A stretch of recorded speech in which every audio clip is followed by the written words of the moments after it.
ಬನ್ನಿ ಕತೆ ಕೇಳೋಣ. ಇವತ್ತಿನ ಕಥೆಯಲ್ಲಿ ನಾನು ಮುಲ್ಲಾ ನಸರುದ್ದೀನ್ ಅಂತ ಒಬ್ಬ ಮಹಾನ್ ಚಿಂತಕರು, ಜ್ಞಾನಿಗಳು.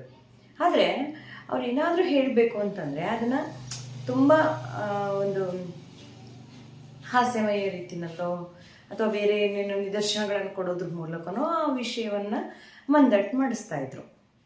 ಅವ್ರ ಕಥೆನ ಇವತ್ತೊಂದು ಕೇಳ್ಕೊಂಡು ಬರೋಣ. ಮುಲ್ಲಾ ನಸರುದ್ದೀನ್ ಅವರು ಒಬ್ಬ ರಾಜನ ಹತ್ರ ಕೆಲಸ ಮಾಡ್ತಾಯಿದ್ರು.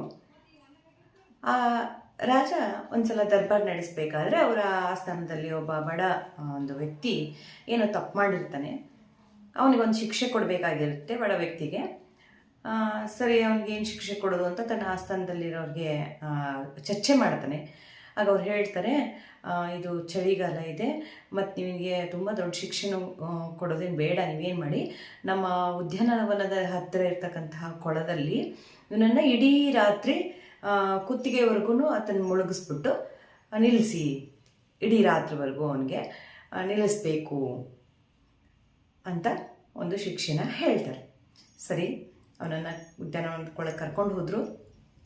ಇಡೀ ರಾತ್ರಿ ಅವನನ್ನು ಆ ಕೊಳದಲ್ಲಿ ಕಂಠದವರೆಗೂ ನೀರು ಬರೋ ಒಂದು ರೀತಿಯಲ್ಲಿ ಆತನನ್ನು ಅಲ್ಲಿ ಮುಳುಗಿಸಿದ್ರು. ಮಾರನೇ ದಿನ ಆಯಿತು. ಈ ವ್ಯಕ್ತಿಗಳು ಹೇಳಿದರು, ಇಲ್ಲ, ಇವನಿಗೆ ಸರಿಯಾದ ರೀತಿಯಲ್ಲಿ ಶಿಕ್ಷೆ ಸಿಗಲಿಲ್ಲ. ಯಾಕೆ ಅಂದರೆ ರಾತ್ರಿ ಎಲ್ಲ ಒಂದು ಉದ್ಯಾನವನದ ಹತ್ತಿರ ಅವನ್ನ ಏನು ಕೊಳದಲ್ಲಿ ನೀವು ಮುಳುಗಿಸಿದ್ರಲ್ಲ, ಅಲ್ಲಿ ಹತ್ತಿರದಲ್ಲಿ ಏನಾಗಿತ್ತು, ಒಂದು ಪಂಜು, ಏನು ರಾತ್ರಿ ಬೆಳಕಿಗೆ ಅಂತ ಹೇಳಿ ಆಗಿನ ಕಾಲದಲ್ಲಿ ಉಪಯೋಗಿಸ್ತಿದ್ರಲ್ಲ, ಒಂದು ಕೋಲಿಗೆ ಮುಂದೆ ಇದನ್ನು ಸಿಕ್ಕಿಸ್ಬಿಟ್ಟು ಬೆಂಕಿ ಹತ್ತಿರೋ ರೀತಿಯಲ್ಲಿ ಪಂಜೇನಿರ್ತಿತ್ತಲ್ಲ, ಆ ಪಂಜಿತ್ತು. ಇವನೇನು ಮಾಡಿದ್ದಾನೆ, ಅದರ ಶಾಖದಿಂದ ಇವನು ಆ ಚಳಿಯನ್ನು ಅಥವಾ ಅದನ್ನು ತಡ್ಕೊಂಡಿದ್ದಾನೆ. ಹಾಗಾಗಿ ಇವನಿಗೆ ಸರಿಯಾದ ರೀತಿಯಲ್ಲಿ ಏನಾಗಿಲ್ಲ, ಶಿಕ್ಷೆ ಸಿಕ್ಕಿಲ್ಲ ಇವನಿಗೆ ಅಂತಕ್ಕಂಥದ್ದನ್ನು ಹೇಳಿ ಮತ್ತೆ ಅವನಿಗೆ ಒಂದಷ್ಟು ಚಡಿಯೇಟುಗಳ ಶಿಕ್ಷೆಯನ್ನು ಕೂಡ ಕೊಡಿಸಿ ಅಲ್ಲಿಂದ ಕಳಿಸ್ತಾರೆ. ಇದನ್ನೆಲ್ಲ ನೋಡ್ತಾ ಇದ್ದ ಮುಲ್ಲಾ ನಸರುದ್ದೀನ್ ಅವ್ರಿಗೆ ಏನಾಯಿತು, ಇಷ್ಟ ಆಗಲಿಲ್ಲ ಈ ಥರ ಹೇಳಿದ್ದು. ಅವರು ಈ ಆಸ್ಥಾನಿಕರಿಗೆ ಏನಾದರೂ ಒಂದು ರೀತಿಯಲ್ಲಿ ಇದನ್ನು ತಿಳಿಸ್ಬೇಕಲ್ಲ ಅಂತ ಅವ್ರ ಮನಸ್ಸಲ್ಲಿ ಕೊರಿತಾನೆ ಇತ್ತು.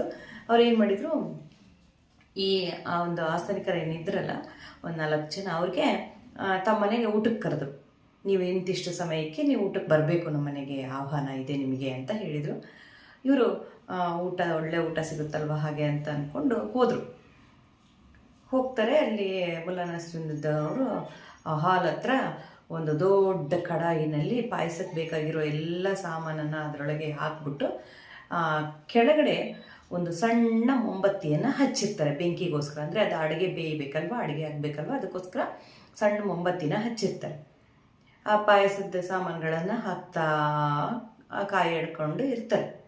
ಇವರು ಸಮಯಕ್ಕೆ ಸರಿಯಾಗಿ ಹೇಳಿದ ಸಮಯಕ್ಕೆ ಬಂದಾದ್ಮೇಲೆ ನೋಡ್ತಾರೆ, ಮುಲ್ಲಾ ನಸರುದ್ದೀನ್ ಈ ರೀತಿಲಿ ಅಡುಗೆ ಮಾಡ್ತಾ ಇರ್ತಾರೆ. ಅವಾಗ ಕೇಳ್ತಾರೆ ಇವರು, ಏನಪ್ಪ ಈ ಥರ ಅಡುಗೆ ಮಾಡ್ತಿದ್ದಿಲ್ಲ, ಇದು ಯಾವಾಗ ಆಗೋದು, ಯಾವಾಗ ನಾವು ಊಟ ಮಾಡೋದು ಯಾವಾಗ ಅಂತಂದೇಳಿ. ಇಲ್ಲ, ಇದು ತುಂಬ ಬೇಗನೆ ಆಗುತ್ತೆ, ನಿಮ್ಗೆ ಗೊತ್ತಿಲ್ಲ, ಇದು ತುಂಬ ಶಾಖ ಇದೆ, ಇದು ಚೆನ್ನಾಗಿ ಅಡುಗೆ ಆಗುತ್ತೆ ಹಾಗೆ ಹೀಗೆ ಅಂತ ಎಲ್ಲ ಹೇಳ್ತಾರೆ. ಇಷ್ಟು ಸಣ್ಣ ಒಂದು ದೀಪದಲ್ಲಿ ಏನಾದರೂ ಅಡುಗೆ ಆಗೋಕ್ಕಾಗುತ್ತಾ ಬೆಂಕಿಯಿಂದ ಅಂತ ಹೇಳ್ತಾರೆ. ಇಲ್ಲ, ನಿಜವಾಗ್ಲೂ ಇಷ್ಟು ಶಾಖದಿಂದ ಒಬ್ಬ ಮನುಷ್ಯ, ಇಷ್ಟೇ ದೀಪದ ಶಾಖದಿಂದ ಒಬ್ಬ ಮನುಷ್ಯ ರಾತ್ರಿ ಎಲ್ಲ ಬೆಚ್ಚಗಿರ್ಬೋದು ಅಂತಂದರೆ ಈ ಅಡುಗೆ ಆಗೋದಿಲ್ವಾ ಅಂತ ಕೇಳ್ತಾರೆ. ಆಗ ಆ ಆಸ್ಥಾನಿಕರಿಗೆ ಗೊತ್ತಾಗುತ್ತೆ ತಾವು ಏನು ತಪ್ಪು ಮಾಡಿದ್ವಿ ಅಂತಕ್ಕಂಥದ್ದು. ಈ ರೀತಿ ಒಂದು ಮುಲ್ಲಾ ನಸರುದ್ದೀನ್ ಅವರು ಆ ವ್ಯಕ್ತಿಗೆ ಆಗಿರ್ತಕ್ಕಂತಹ ಅನ್ಯಾಯವನ್ನು ಈ ರೂಪದಲ್ಲಿ ಅವರು ತಿಳಿಸ್ಕೊಡ್ತಾರೆ. ಕತೆ ಚೆನ್ನಾಗಿತ್ತಾ? Thank you. ಮತ್ತೆ ಸಿಗೋಣ ಮುಂದಿನ ಕಥೆಯಲ್ಲಿ.